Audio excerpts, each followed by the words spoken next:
Queria, em primeiro lugar, dar as boas-vindas a todos que nos acompanham aí pelo Zoom, pelo YouTube, pelo Notícias Agrícolas. E a gente está aqui hoje para dar uma olhada, para bater um papo no desempenho do setor de fusões e aquisições, trazer alguns conceitos para mais próximo da nossa realidade, tentar desmistificar algumas coisas e falar um pouco sobre as perspectivas desse nosso setor, né? Para isso, eu tenho aqui como convidados hoje um time de peso, de profissionais que estão aí na linha de frente desse dia a dia de fusões e aquisições e que fazem esse setor, de fato, acontecer, né? Eu queria sugerir, para a gente começar, assim, que cada um de vocês se apresentasse rapidamente. Muito Bem-vindo, bem. Daniel. Boa tarde a todos. Obrigado, Alexandre. Quero agradecer muito aí pelo convite para participar da live aqui. M. Prado também, muito obrigado. Eu também cumprimento aí os colegas, né, o Sandro, enfim, Patrícia e o nosso amigo Bruno. Acho que a discussão hoje vai ser muito interessante sobre M&A. Eu comecei minha carreira em consultoria de gestão e depois, né, fui enveredando para a área de fusões e aquisições. Sou economista, tenho 2 pós-graduações, uma na Fundação Getúlio Vargas, em Finanças Corporativas, e uma na Universidade Federal do Rio de Janeiro, em Gestão Estratégica da Informação. Trabalhei na Petrobras, com fusões e aquisições, era responsável pelos modelos de valuation das empresas petroquímicas nas quais a Petrobras detinha participação, através da Petroquisa. Participei da consolidação do mercado petroquímico na ocasião, ali em 2007, 2006, 2007, 2008. E depois trabalhei na Ernst Young também, na área de fusões e aquisições da Ernst Young. Fundei a Elite Capital em 2014, muito focado realmente em finanças e transações corporativas. Além dos serviços de fusões e aquisições, né, de finanças, nós também temos distribuição, nós comercializamos, distribuímos no Brasil 2 softwares específicos para mercado financeiro e fusões e aquisições. É uma plataforma de gestão de projetos de fusões e aquisições americana, chamada Dealroom, já ganhou vários prêmios, e um software israelense da Noga, do meu amigo Pablo, que é para fazer modelagem financeira e risco e valuation. Somos os membros no Brasil da ICFN, que é uma rede global de fusões e aquisições, de assessores, e, de novo, é uma honra estar participando aqui com vocês todos dessa discussão. Obrigado. Obrigado, Daniel. Seja muito bem-vindo. Prazer é nosso aqui. Bom, pessoal, para a gente começar, eu queria só oferecer aqui um breve pano de fundo para o nosso debate. É o seguinte, fusões e aquisições, ou M&A, né, do inglês Mergers and Acquisitions, é uma das principais maneiras ou ferramentas através da qual as empresas respondem a mudanças no cenário econômico-financeiro. E eu queria chamar a atenção para esse detalhe. Eu acredito que é a maneira que as empresas respondem e não reagem, né? O que eu quero dizer com isso é que as respostas das empresas, né, nesse sentido, através de fusões e aquisições, é um movimento planejado, calculado, né? É, de fato, uma ferramenta muito útil para garantir, assegurar a perpetuidade ou para que a empresa consiga dar saltos de crescimento, né? E para empresas familiares, não é exagero nenhum dizer que este costuma ser o momento mais importante da vida do empresário, daquele fundador, né?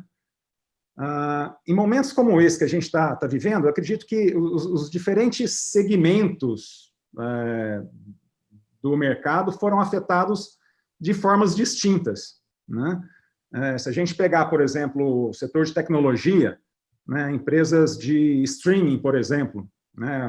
Acho que o ícone aí atual é o Zoom, né? Essa ferramenta que a gente está utilizando agora, por exemplo. Elas se valorizaram, né? E de uma maneira geral, empresa de tecnologia, eu acho que a crise de fato para essas empresas foi sinônimo de oportunidade, né? Se a gente pegar, por exemplo, os 5 grandes ícones de tecnologia global aí, a Alphabet, a dona da Google, a Amazon, a Apple, o Facebook e a Microsoft, né? Essas 5 empresas juntas adquiriram, só nesse ano, elas realizaram 19 aquisições, que é um volume recorde, né? Ou seja, é o ritmo de aquisição mais acelerado desde 2015 para o setor dessas grandes, né? E da mesma forma, a gente tem outros ativos que se valorizaram também, empresas de insumos e equipamentos de saúde, por exemplo, né? Mas, infelizmente, a gente não pode dizer que isso foi regra, né? Na grande maioria dos casos, eu acho que a grande parte dos ativos sofreram uma certa perda de valor, ou ao menos uma percepção de perda de valor. Porque, por mais que o negócio em si não tenha sido afetado, como os fluxos de mercado vêm caindo, né, é natural que qualquer investidor esteja disposto a pagar menos por determinados ativos aí.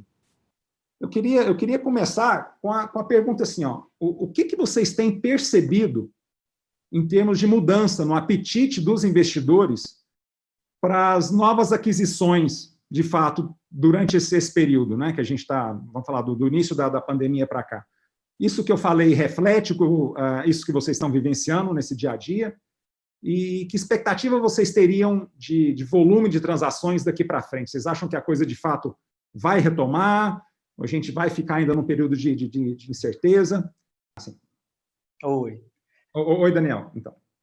Bom, Alexandre, eu quero aproveitar o ponto que você colocou, da importância de entender que um processo de fusão e aquisição, né, ele é de fato um projeto e tem que ser tratado como um projeto, algo planejado, e se preparar para isso. Isso faz toda a diferença, sem dúvida, quando você tem uma abordagem ativa, de fato, estruturada, porque existe uma forma correta, digamos, de fazer o projeto, um projeto importante, né, complexo, e tratar um projeto desse como se não fosse um projeto, ou seja, como deixar isso ao acaso, né, esperando alguém bater na sua porta e lhe fazer uma proposta, pode comprometer, com certeza, esses planos que muitas vezes a gente tem. Então, eu só queria deixar isso bem pontuado, a importância de se estabelecer um processo. De fato, o empresário brasileiro, ele é um herói, né? Faz tudo sozinho mesmo, e isso é uma verdade e uma necessidade, né, no Brasil, e é cultural, e assim as coisas acontecem. E aí eu acho que, de novo, vale trazer isso para esse ponto que eu estou colocando, porque um projeto de fusões e aquisições de M&A é muito complexo e ele exige um engajamento muito grande. O empresário tentar fazer isso sozinho, muitas vezes ele acaba perdendo muito tempo nisso, não é uma negociação comum. Então, só para deixar isso aqui claro, de que estar bem assessorado faz muita diferença, né? Eu concordo, de fato, os números demonstram uma queda na atividade de fusões e aquisições, não só no Brasil, mas no mundo inteiro. Se você me permitir, Alexandre, eu gostaria de compartilhar, não sei se você me permitiria compartilhar um slide que eu tenho aqui, demonstrando a queda que teve no mundo e no Brasil. Acho que você teria que me dar permissão de compartilhar a tela. Veja se é fácil aí. Porque nós tivemos, no mundo inteiro, o primeiro trimestre, se você conseguir, você me avisa, mas okay. O primeiro trimestre o primeiro trimestre no mundo já teve uma queda grande de fusões e aquisições, e esse segundo trimestre fechou com uma queda de mais de 50%, tá? no número de transações anunciadas. O volume caiu bem mais, caiu cerca de 80%. Tá? É interessante que no Brasil, o último relatório da Price, ela já mostra que nós terminamos o primeiro trimestre com um crescimento da ordem de 27% no número de transações. É interessante, ou seja, março terminou ainda com ritmo forte, 27% de crescimento em relação a 2019. É um fato interessante, mas provavelmente em abril e maio os últimos números já são bem piores, digamos assim. Né? E você acha que o pessoal, daqui para até nesse segundo semestre, Daniel, o que você acha que a gente vai ter nesse segundo? Você acha que... Isso, então, eu acho que nesse momento caiu realmente muito o número de transações, né, por motivos óbvios, enfim, até pela dificuldade de você mensurar os impactos que isso vai ter no negócio.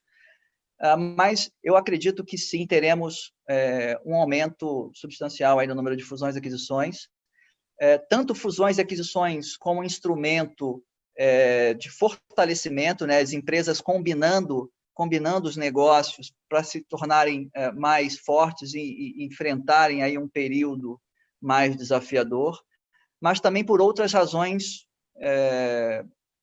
que foram, inclusive, mencionadas aqui. Uma delas é consolidação, né? Aquelas empresas que vão sair mais fortalecidas, né? Que vão sair fortalecidas dessa situação, provavelmente podem aproveitar esse momento e fazer aquisições complementares para capturar sinergias. Vale lembrar que um dos mercados que deve crescer muito novamente é o de recuperação judicial e extrajudicial, empresas em estresse financeiro, que você tem uma média de 1.500 por ano hoje no Brasil, 1.400, mas isso deve mais do que dobrar, o mercado espera sair de 1.400 para 3.000, 5.000, 7.000 em processo de recuperação judicial, ou seja, esse ambiente de empresas em estresse financeiro também, a gente deve ver um aumento significativo do número de transações aí. Tá? Então, só lembrando que fusões e aquisições pode ser um excelente instrumento de crescimento para a companhia. Daniel, me diz uma coisa. Até algum tempo atrás, essa história de fusões e aquisições, a gente ouvia falar das grandes transações envolvendo apenas grandes empresas. A alternativa de fusões e aquisições de M&A hoje é algo viável para médias e pequenas empresas? É algo que está acessível? Está perto de nós? Sim, é verdade. Eu entendo que esse mercado de pequenas empresas ele acaba sendo desassistido, né? Tem poucas opções de assessoria para as pequenas empresas, mas vale lembrar que metade das transações no Brasil são de até 50 milhões de reais de valor da transação. Então, o mercado de médias é muito forte, né?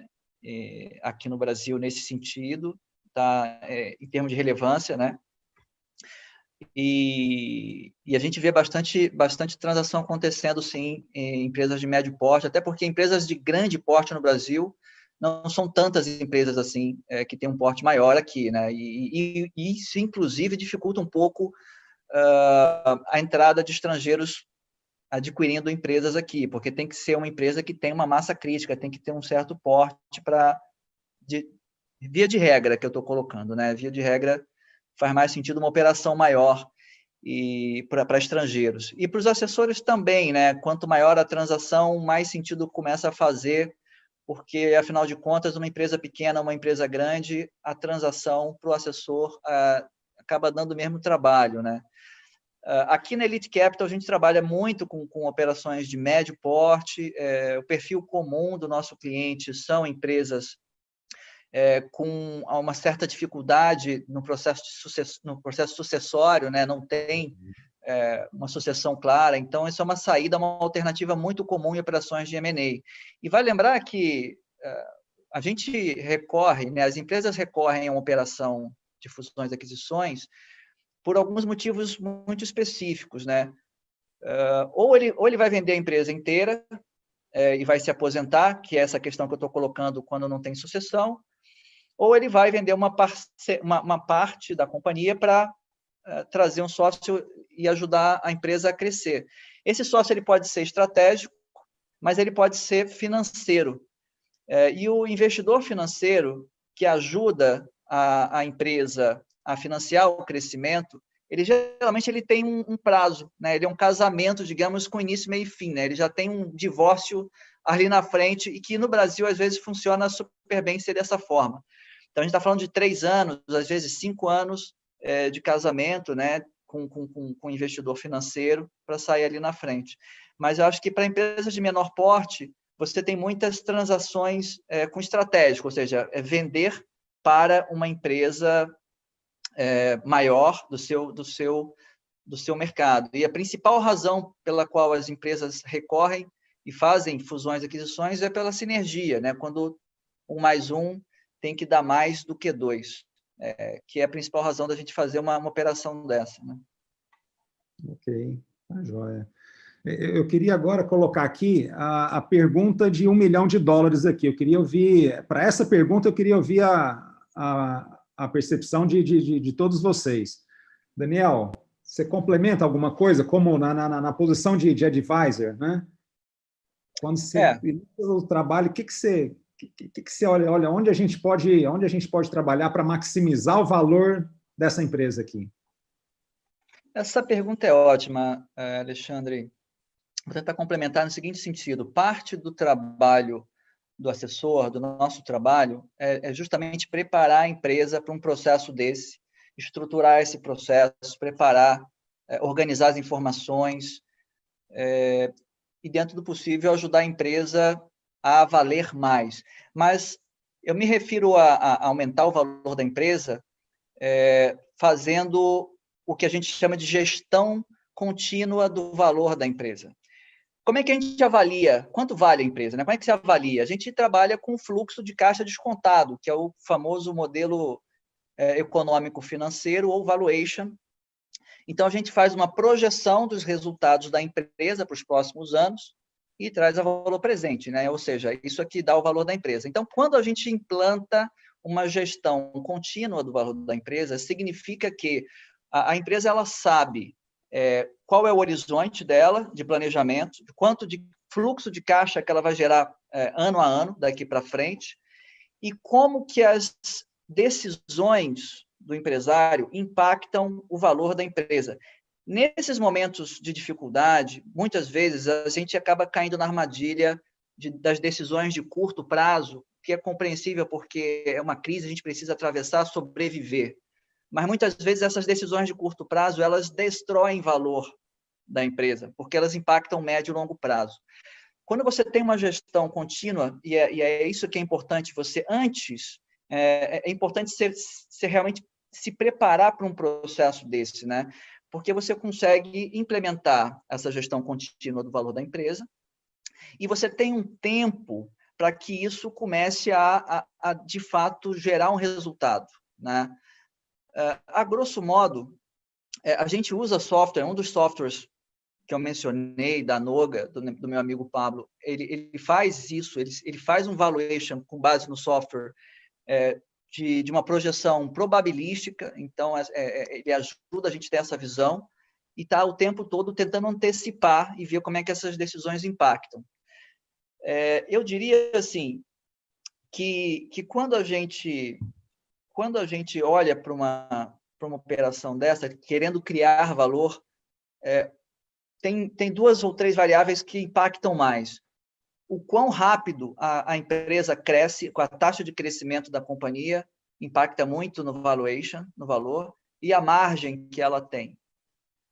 Eu gosto muito da proposta do Search Fund, porque eu faço uma analogia com os surfistas que estão sempre em busca da onda perfeita. E é isso que eles fazem. E está certo, está perfeito, tem que fazer isso mesmo. Eu gostei Eles dessa. estão procurando o negócio perfeito Tá. e eles sabem o que eles estão fazendo. Então, é negócio que tem recorrência de receita, né? São negócios estáveis, que estão uma tendência, e eu acho que esse momento vai evidenciar muito isso, né? Então, a minha contribuição é nessa linha, né? Porque quando você faz uma transação dessa, você precisa criar valor, que é a questão da sinergia. Quando você junta as duas empresas, você tem a sinergia. E a sinergia, o valor, ele se dá quando você consegue capturar essas sinergias. E existem alguns tipos de sinergia. O Sandro colocou bem, né? Você tem sinergias na área comercial, né? Ou seja, você pode cruzar vendas de produtos, ou seja, os produtos que eu tenho, eu posso vender para os clientes dessa outra empresa que eu vou comprar, porque a empresa que eu estou comprando, ela tem produtos que são complementares aos meus. Então, eu posso vender os produtos deles para os meus clientes e vice-versa. Isso é um tipo de sinergia, né? Existem outros, tem sinergias administrativas, né? Eu não preciso de duas estruturas para quando eu junto as empresas, você pode reaproveitar as pessoas, então. Você tem uma sinergia operacional, quando você consegue aproveitar os fluxos da sua operação, mas eu acho que é assim que a gente cria valor. Tem que se preparar, tem que saber como é que as suas decisões impactam o valor da empresa. Ok, tá ótimo. Eu queria, em cima disso que o Daniel comentou, de uma das maneiras de se avaliar uma empresa, o Daniel comentou aqui o método do fluxo de caixa descontado, né, o famoso DCF. Um outro método utilizado também é o múltiplo de EBITDAs, né? De uma maneira geral, eu queria, assim, se alguém quiser fazer um comentário, eu queria deixar em aberto, quem quiser, fica à vontade para comentar. Como é que que tipo de impacto, momentos incertos como esse que a gente está vivendo, como é que uma crise como essa impacta a avaliação de uma empresa? Que tipo de cuidado a mais um investidor teria ao tentar identificar o valor real daquele ativo? As operações estão adotando, parecem, essa estrutura onde você deixa o vendedor, o comprador mais confortável um pouco, né? Dada a incerteza na projeção, a incerteza está muito, muito grande, né? A gente não consegue prever muito bem como é que será daqui para frente, isso aumenta muito a incerteza, então uma estrutura alternativa que a Patrícia está colocando, a gente tem visto muito realmente, né? Ir acompanhando e atrelar o pagamento do negócio, né, o preço, ao desempenho da empresa ao longo dos próximos anos, naturalmente com a participação do sócio, né, original ali tocando o negócio. Mas é perfeito, é isso aí, muito bom. Muito bom, muito bom. Só para Claro, por favor, Daniel. pontuar a questão da metodologia, de fato, a prática tem sido, assim, a grande maioria das avaliações são por fluxo de caixa descontado, é o método mais aceito pelo mercado. Você utilizar múltiplos, eles são utilizados de forma complementar, sim, não se usa apenas múltiplos, na grande maioria das vezes. Você faz o fluxo de caixa descontado e usa os múltiplos como parâmetro até para comparar com transações recentes que foram realizadas naquele segmento, ou com operações em bolsa, né? Mas na grande maioria das vezes é isso, a não ser em alguns casos muito específicos, onde, em vez de você usar fluxo de caixa descontado, você usa o valor do ativo, o valor em si do ativo, ou o valor de reposição do ativo. Isso é uma outra forma de você precificar, mas é pouco usado, são casos bem específicos. Ok, Daniel, obrigado. E falando aqui, então, continuando nesse aspecto do impacto, né, do impacto desse momento atual, dessa crise atual, a gente já falou nos processos de valuation e nas estruturas de transação, vamos esticar um pouquinho mais. Como é que fica o impacto de um momento como esse nos processos de diligência e depois nos processos de integração, né, nos PMIs, nos Post-Mergers Integrations? Fiquem à vontade. Alguém quer puxar a fila? Bom, em termos de diligência, e a gente fornece software para fazer due diligence aqui, então eu converso muito com os assessores, né, que fazem diligência, que geralmente são consultorias ou auditorias mais específicas, né, para fazer a diligência. Eles estão buscando evidências sobre os impactos dessa pandemia no negócio. A grosso modo, não vejo grandes alterações no processo de diligência em si. Talvez fique mais evidente a necessidade de você usar uma plataforma para fazer um software para fazer a due diligence, porque para você não estar fisicamente, né, no local, dada todo mundo trabalhando de home office, etc., você acessa via o software para fazer a diligência. Mas o processo em si, me parece, não mudou muito, com exceção dessa questão de que agora estão buscando evidências de impactos do Covid, mas em termos de diligência, o que eu tenho visto mais é isso, né? Ok, tá ótimo, pessoal. Olha só, a gente está se aproximando aqui dos nossos minutos finais. Eu queria citar que dentro disso, até que o Sandro comentou agora aqui, dessa necessidade de uma autorreflexão, de identificar, né, poxa, eu quero ser... O que eu quero ser nesse mercado, nesse oceano que está se mostrando para frente, né? Teve uma operação que a gente assessorou há algum tempo atrás, e se essa pessoa, esse cliente estiver assistindo a gente agora, nesse momento, ele vai se lembrar disso. Uma frase dele assim, que demonstrou muita sabedoria e que me marcou muito. Ele comentou assim para Alexandre, a gente tem aqui claramente a visão de que o que trouxe a gente até aqui não necessariamente vai levar a gente adiante. Por mais que a gente esteja agora surfando a crista da nossa onda, a gente sabe que esse é o momento da gente, se a gente quiser continuar a ser tubarão, quiser continuar jogando na primeira divisão desse campeonato, esse é o momento da gente pensar diferente, né? Diante disso, eu queria que cada um de vocês deixasse aqui uma recomendação, né? Ou seja, em termos de, vamos dizer, como é que pode ser, para todos os diferentes atores, se vocês quiserem direcionar para um deles, seja ele as empresas que buscam essas parcerias, sejam para os investidores, ou sejam até para os advisors, para os assessores, né? Ou seja, para os diferentes players, para os diferentes atores desse setor. Que mensagem vocês deixariam para eles nesse mundo novo que tá pintando aí, né? Como é que eles podem se preparar melhor para esse novo momento de mercado? Daniel, que mensagem você deixaria aí? Bom, a minha mensagem é no sentido de cercar-se de bons assessores, de uma maneira geral, assessores financeiros, jurídicos, assessores de gestão, para que a empresa possa se preparar para um processo de fusões e aquisições.